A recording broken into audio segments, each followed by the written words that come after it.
Hi everyone, and welcome to another episode of the InstaBizCoach Podcast. This is your host, Annabelle Martinez, and in this episode, we are going to talk about starting your restaurant business. If you have a product that you are thinking about launching, and you need to get permits, you need to get licensing, and you don't know where to start, this is the episode for you. I hope you enjoy it. Okay, so let's assume that you have a product in mind that you want to sell. So let's assume you're going to sell a liquid product, right? It could be a lemonade. It could be a coffee. So let's say you sell iced coffees and you want to sell them to the public. The first thing you want to do is make this item at home. You want to get the ingredients. You want to make sure they're as basic as possible. Ideally, you want to have an item that has 1 to 5 ingredients, let's say. Now, once you have those ingredients, you want to say, okay, how much am I spending on these ingredients? Let's say I'm going to do a batch of an order of 10. So we're going through the cost of goods sold. Now you want to say, okay, what is the product? How am I going to present this product to the public? Where am I going to sell it? How am I going to package it? And then where am I going to sell it? So packaging, that has to be included in your cost of goods sold, including your packaging, including the stickers you use, including the caps that you use, including the labor, okay? That's next, your labor. How much would you pay somebody to be an employee of your business? Let's say $15 an hour. Divide that by how many coffees you can make in an hour. That is your cost of goods sold labor price. Now that you have your price and you're like, okay, this is a viable product, I can make a profit. If you make 10% profit, that's great. 20% profit, that's great. 30% profit, that's great. My goal for all my businesses is 1.5. So if it costs me $1 to make, I'm going to sell it for $2.50. It depends on where you're at and where you want to be selling. But in order to scale a business, you really do need to make sure you get a percentage out of it. When it comes to restaurants, I want you guys to know the breakdown is 30, 30, 30, 10. 30% is your storefront cost, your operation cost, what it costs to have a storefront business, okay? The other 30% is how much you're spending on your product. What is your cost of goods sold? That's what we just broke down. And then your other 30% is your payroll. How much are you paying employees? How much are you paying yourself? And then if you're lucky, you get 10% profit. A lot of businesses do less than 10% profit. My businesses do more than 10% profit. And that is why we have offer the courses and we have business coaching to help the businesses that get stuck at a certain selling amount and generate more sales. Let's say you have your coffee, you're starting to sell it. You're like, now, how do I sell this product? You can start by just selling it word of mouth. You can post it on Facebook. You can say, I'm going to be here and here and here selling. But eventually, you're going to need a permit. I'd say once you start selling more than $500 of your product, you need to start incorporating, making everything legal because you are going to start purchasing more items for your business, and you want to make sure that you're able to write tax deductions based off of that and what you're buying. And then also you have to start paying your sales tax and become an incorporated business. It is also very important to become an incorporated business because then you can also go to festivals. If there are any food festivals or markets that you want to participate in, you can do so by getting your license. And then you can also apply for any grants or loans that become available for businesses that are incorporated and that are in the food industry. Now, if you want to learn more about getting incorporated, how to incorporate your business, you can do so by following us at www.instabizcoach.com. That is where you can learn how to incorporate your business. So let's say you now have your business incorporated and you're making your products at shared kitchens that you can use, where you can start creating your product. Let's say you're making your kitchen, you're doing it there, and then you're selling at a farmer's market, Worker Park farmers markets, Logan Square farmers markets. These farmers markets, you can apply online to become a vendor, or let's say any of the festivals, like the Michelada Fest. There's a lot of festivals. There's a lot of street festivals as well, like Greek Fest, Italian Fest, where you can become a vendor. And if you have a license, you can sell at any of these festivals, including carnivals. There's a lot of things, especially if you live in a town or a city that has a lot of events. There's a calendar of events, and you can just reach out to them and apply directly on their website. Once you have your product and you decide on your design, you have your brand kit, you have your logo, you have your social media set up, you are now able to go into the farmers markets. Now, once you start promoting your product, you want to make sure that it stays consistent with your brand and with what you're going to be packaging your product in. So you can start by just ordering on Amazon. Eventually, you can search up the exact same packaging. Let's say it's going to be 16-ounce coffee bottles. You start seeing that your product is something that people want, that they, weekly are purchasing, that they purchase a lot of to have at home. That's when you're like, okay, maybe I should open a storefront, or maybe I should open a food truck, or maybe I should open something that's a little bit more permanent where my customers can find me. And you will start to see that because your customers are going to be the ones that push you. So then you'll have your customers telling you, hi, where can I find you? Can I order online?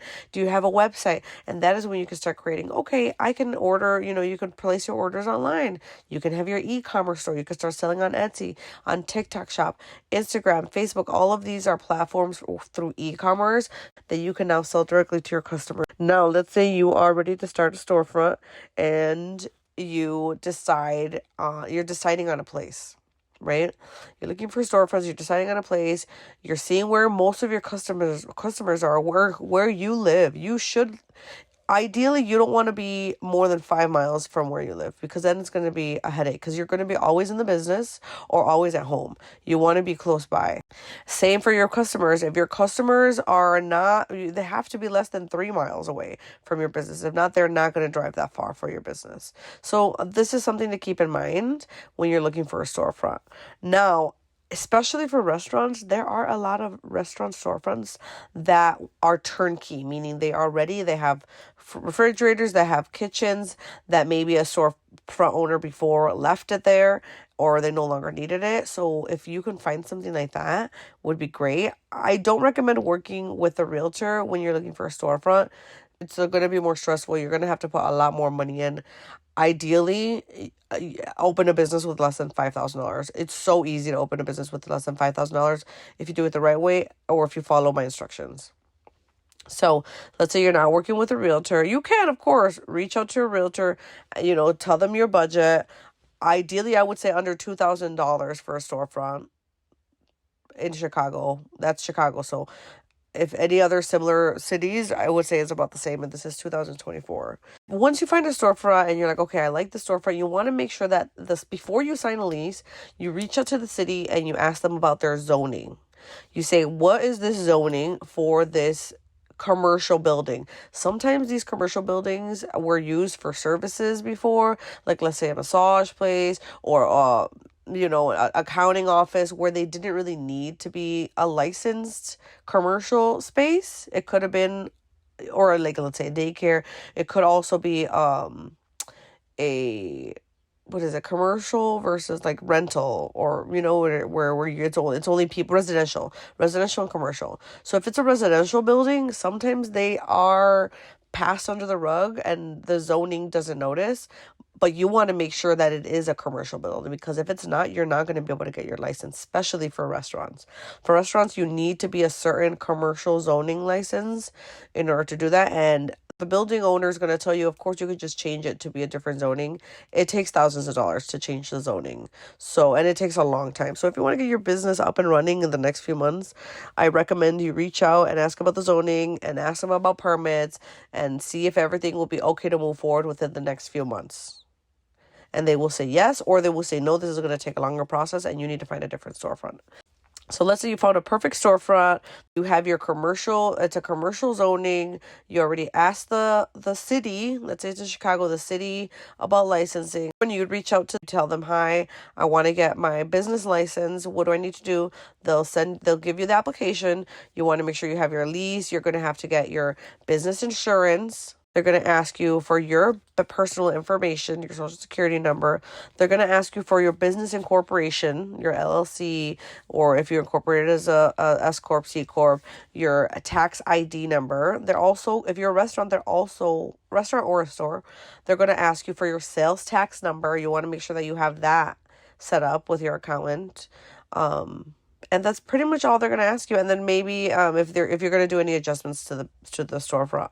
Hopefully you're not going to do much, because then you're going to have to ask for more permits. But they will tell you what you need to do in order to get those permits to add any structures to your business, or if the bathroom needs to get expanded. Sometimes the bathrooms need to be handicap accessible, so make sure that is double check with the city. Even the city sometimes doesn't know all of the checklists, so just double check with them and ask them to come out and view the storefront before you even sign a lease. You can have like a little mock-up lease that you can say, yeah, this is the lease, and then later you can sign the lease with the landlord. The city and the landlord do not speak to each other, okay?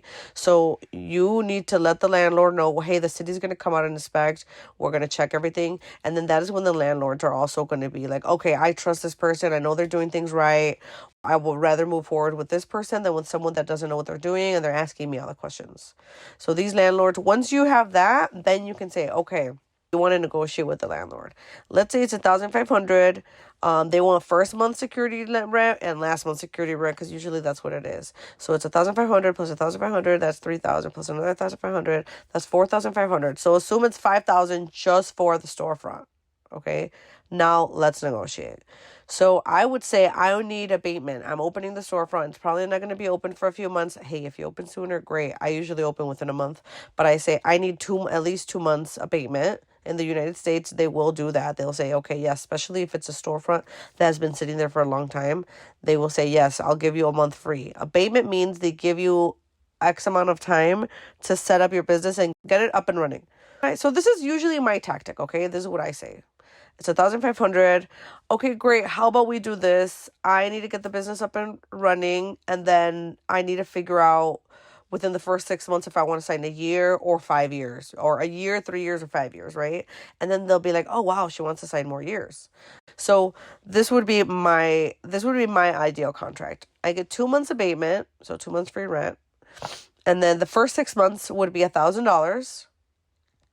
After the 6 months, we'll sign for either 3 years or 5 years. After 6 months, I'll see how the business goes, and then I'll sign for 1,500, right? X amount of years. So usually it is 1,000 for the first month, 1,500. So that's 2,500, and then I pay 1,000 for the first 6 months, and I get 2 months free. So I just reduced it from $5,000 to 2,500 by negotiating. And I have tenants, and the tenants that know what they're doing, I trust them a lot more than the tenants that are asking me for questions or asking me, those are the tenants that are usually not going to work out, or they're going to leave soon. And you want tenants that are going to be there for a long time. And those are the tenants that are active, that know what they're doing, that know where to get the licensing, that knows how to get the permits, that have done business before, or that know what their business industry is and what they need to do to get those permits and get the business up and running as quickly as possible, because then the tenant knows that you will be there longer and you will bring them success as well. So now you have your storefront, great, or you have your food truck, great, or you have your schedule set at a store, at a market or a pop-up. That's also a storefront almost, right? So now you have your business up and running, and you have to continue your brand. You want to make sure that you have your recipes in order, that your cooks and your back end, your kitchen knows what they're doing. You want to make sure you have your system in place. You have a good POS system. There's a lot of POS systems out there. We're going to do a segment on just POS systems. I use a Toast POS. I've used Square POS. I've used Clover POS. I've used Cash Drop POS. All of those are online. You can go to www.instabizcoach.com and get promos for those and test those out. You need a POS system in order to process all those payments. And then once you have your POS system, you want to make sure you link that to your business bank account. That is, of course, using your tax ID number, right? And same with any online POS or your website. If you're going to be taking online orders, those have to be processed through your online POS system, and that is registered through the IRS, pretty much. They'll be able, that's how you get your 1099s, and that's how you get like all of the information for your tax documents at the end of the year. So the next segment is going to be on finances and how to manage your finances and how to make sure you run a smooth business in the United States. I hope you guys enjoyed this episode of how to start a restaurant. If you have any other questions, book a session with us at www.instabizcoach.com or take our How to Start a Restaurant course.